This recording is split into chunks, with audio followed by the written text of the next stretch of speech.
suyo, la clave es creer. Para el 2008 la clave es creer. La clave es creer. No te dejes llevar por los vaticinadores, por los fatalistas. No te dejes llevar por aquellos que están viéndolo todo de manera oscura, de manera negra. ¿Acaso no hay Dios en esta patria nuestra? ¿Acaso no hay Dios en Boriquén? ¿Acaso no hay Dios en Puerto Rico? ¿Acaso no hay Dios en la isla del encanto? Olvídate lo que otros digan. El Dios del cielo sabrá hacer provisión en favor de tu vida, en favor de los tuyos. No se necesita que Puerto Rico esté bien para tú estar bien. No se necesita que la economía esté bien para que la tuya esté bien. En Egipto había tinieblas en todo Egipto, pero en Gosén, donde estaba el pueblo de Dios, había luz. Eso es lo que tú y yo necesitamos entender. Eso va a desarrollar nuestra fe. El creerle a Dios, eso va a ser nuestra voluntad férrea. El creerle al Dios del cielo. En Juan capítulo 14 y verso 12, mira cómo dice la Escritura. La Escritura dice: de cierto os digo, que el que en mí cree, las obras que yo hago, él las hará también. Y aún mayores hará, porque yo voy al Padre. Qué esperanzador es para nosotros los que creemos entender que la fe sobrenatural adviene como resultado de escuchar la palabra de Dios. Él nos está diciendo en esta mañana, la clave es creer. Lo que tú necesitas es creer. No importa que la crisis esté más aguda, es creer. Aun cuando el problema sea más fuerte, no dejes de creer. Mira cómo dice el salmista: mi socorro viene de Jehová, que hizo los cielos y la tierra. Contéstame una pregunta. ¿Cuándo es que llega el socorro? ¿Antes o después de la crisis?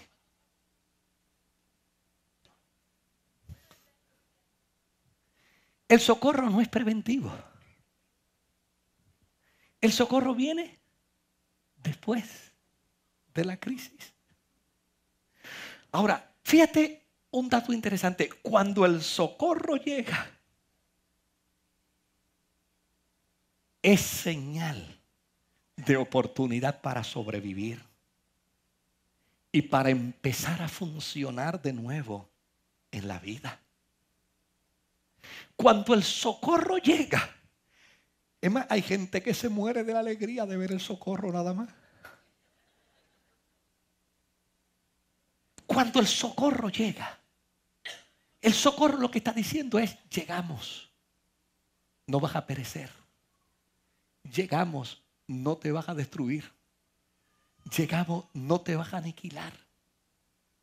Oye, el socorro de Dios no funciona al estilo del 911.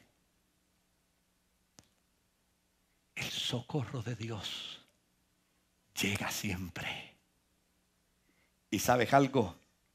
Llega siempre a tiempo. Claro que las cosas están difíciles. No necesitamos caer en la trampa de la autosugestión. No.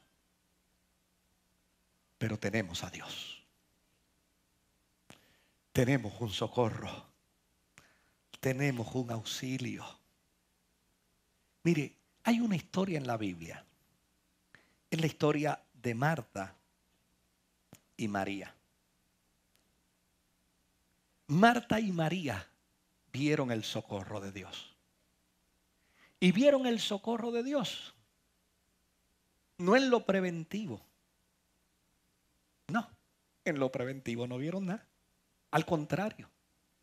Fíjese que la historia dice que Lázaro se enfermó.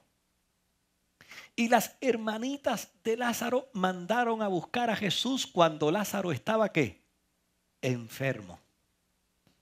¿Y qué hizo Jesús? Llegó 4 días después que él se había muerto.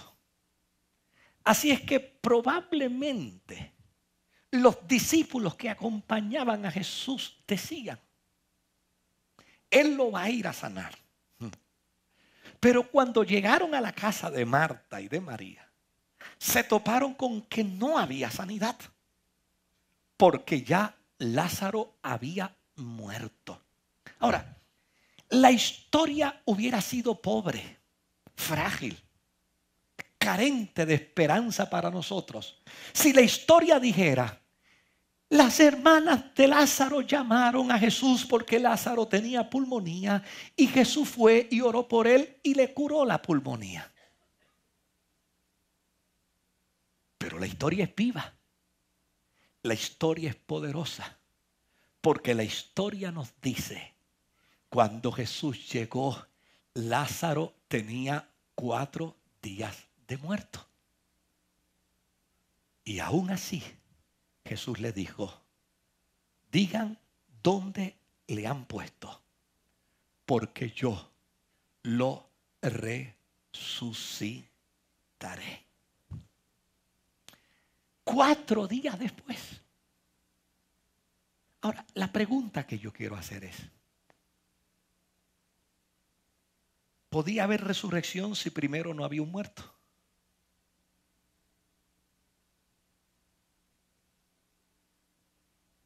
La resurrección vino como consecuencia de que había un muerto.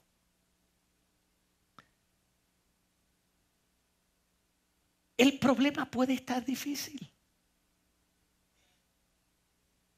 Tal vez has pensado que la sanación a tu problema no es posible, porque ya tu problema anuncia muerte.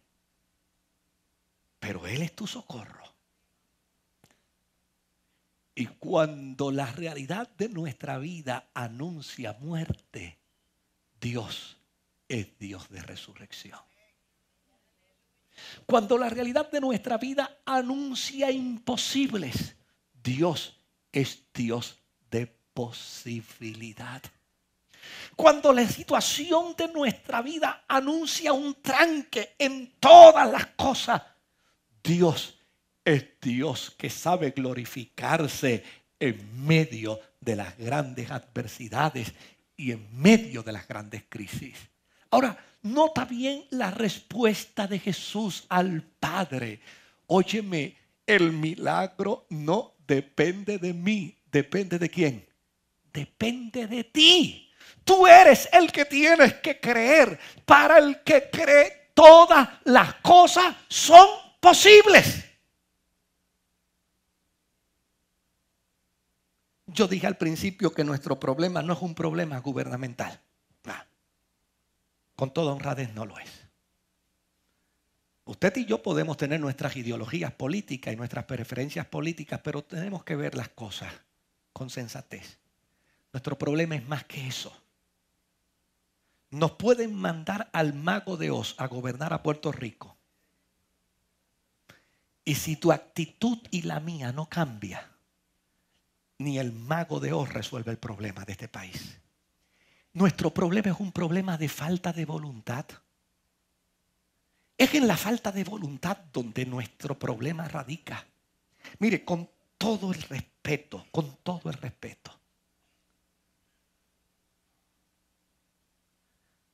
hace un tiempo atrás yo fui a una oficina bancaria. No representa a ninguno de los bancos que están aquí, ¿saben? Representados.